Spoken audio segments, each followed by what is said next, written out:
नमस्कार, आई केयर में दुमा में आप सबका फिर से बहुत बहुत बहुत स्वागत है। Thanks for hearing, thanks for listening. हमारे वीडियोस को पसंद करने के लिए वाकई हम आपके बहुत आभारी हैं। आज हम बात करने जा रहे हैं कि चश्मा हटाने की सबसे सुरक्षित और सबसे सटीक कौन सी तकनीक है। तो चश्मा लगा के जब हम दुनिया को बहुत अच्छा देख पा रहे हैं तो चश्मा हटाने के लिए केवल इसलिए जा रहे हैं जिससे कि हम सुरक्षित और ठीक से दुनिया देख सकें। तो सुरक्षित तकनीक का चयन बहुत इम्पोर्टेंट है। तो सबसे सुरक्षित चश्मा हटाने की तकनीक लैसिक लेजर है। लैसिक कितने प्रकार के हैं? लैसिक कई तरह के हैं। पहले तो लैसिक में क्या करते हैं?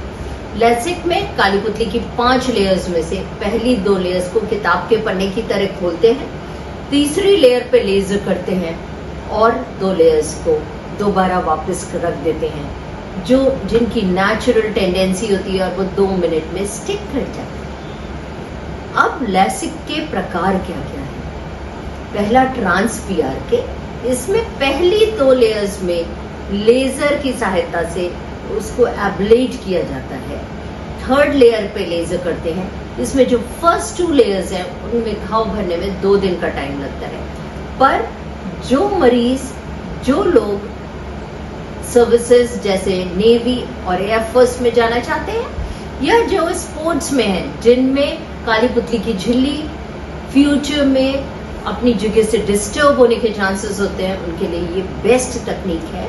इसको हम लोग सरफेस लेजर भी कहते हैं या ट्रांस पीआरके भी कहते हैं। दूसरी तरीका है, पहली 2 लेयर्स को एक मोटराइज मशीन माइक्रोकैरेटोन की सहायता से उठाया जाता है, लेजर करके दोबारा ढक दिया जाता है। तीसरी फेम्टो लेजर है, जिसमें पहली 2 झिल्लियां भी लेजर की सहायता से बनाई जाती हैं। इनको हम लोग फेम्टोलैसिक कहते हैं। अगला प्रोसीजर है टोपो गाइडेड लेजर, जो एल्कॉन की मशीन का ब्रांड नेम कॉन्जूरर के नाम से जाना जा रहा है। इसमें जब नंबर हटाते हैं तो काली पुतली की 3rd लेयर के डिफेक्ट्स भी ठीक किए जाते हैं। उसकी वेवीनेस के हिसाब से, उसकी टोपोग्राफी के हिसाब से नंबर हटाया जाता है। This is the best laser available. This is topo guided laser. इसके बाद और तकनीक भी है, जिसमें एक छोटा लेंटिक्यूल काली पुतली का स्ट्रोमा से 3rd लेयर से निकाला जाता है। उसमें स्माइल और सिल्क प्रोसीजर्स आते हैं। अगर हमारी पर ये सारे प्रोसीजर तभी किए जा सकते हैं अगर मरीज की उम्र, मरीज की काली पुतली की गोलाई और मोटाई इनको परमिट करे।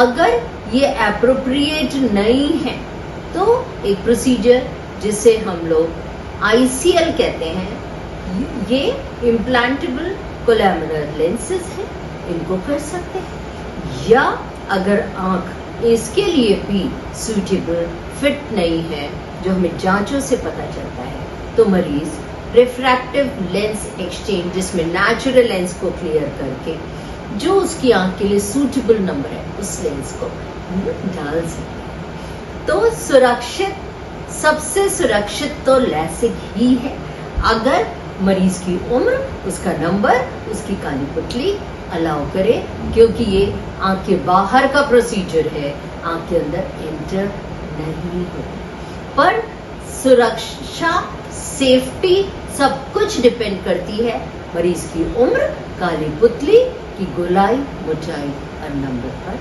तो अपने नेत्र रोग विशेषज्ञ से सलाह लेकर ही उसका चयन करें। Thank you.